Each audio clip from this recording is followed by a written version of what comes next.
ఒక్కసారి కొమ్మూరి గోల్డ్ కి కాల్ చేయండి. తాకట్లో ఉన్న మీ బంగారాన్ని విడిపించి మార్కెట్ ప్రైస్ కి వాళ్ళు కొనుక్కుని మిగతా డబ్బులు మీకు ఇచ్చేస్తారు. వైఎస్ఆర్ కాంగ్రెస్ పార్టీలో ఒక కొత్త పరిణామం పార్టీ శ్రేణులకు గందరగోళం పరుస్తోంది. ముఖ్యంగా చిత్తూరు జిల్లా రాజకీయాల్లో ఒక కుదుపని చెప్పాలి. మాజీ మంత్రి ఆర్కే రోజా మళ్ళీ యాక్టివ్ కావడం వెనుక ప్రత్యేక వ్యూహం ఉన్నట్లు కూడా అర్థమవుతోంది.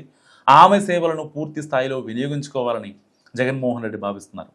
ఆమెను పక్కన పెట్టి బీసీ నేతకు అవకాశం ఇస్తారని ఇప్పటివరకు ప్రచారం జరిగింది.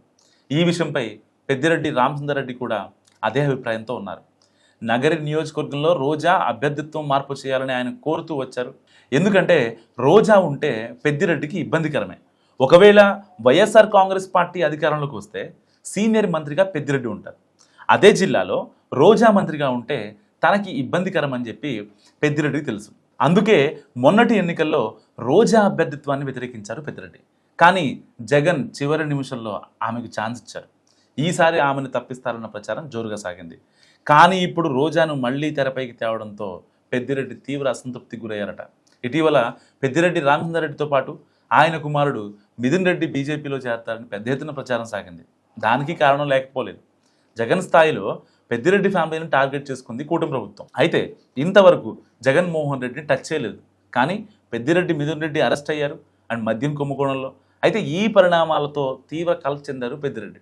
మరోవైపు మద్యం కుంభకోణంలో అరెస్ట్ అయి రాజమండ్రి సెంట్రల్ జైల్లో ఉన్న సమయంలో పెద్దిరెడ్డి మిథున్ రెడ్డిని కనీసం జగన్మోహన్ రెడ్డి పరామర్శించిన దాఖలాలు లేవు. అండ్ అప్పటి నుంచి ఏర్పడిన గ్యాప్ అలానే విస్తరించింది. ఇప్పుడు పెద్దిరెడ్డి రామచంద్రారెడ్డిపై అటవీ భూముల వ్యవహారం, ఆపై రెవెన్యూ రికార్డుల దహనం కేసు వెంటాడుతోంది.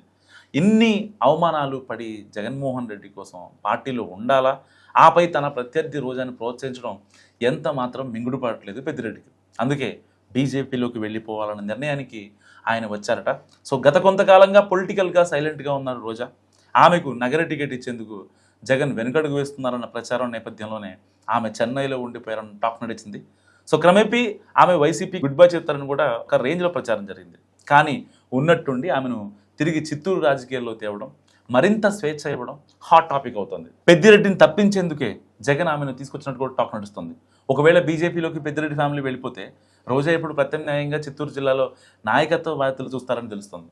మరి ఏం జరుగుతుందో మీరేమనుకుంటున్నారో మస్తు కామెంట్ చేయండి.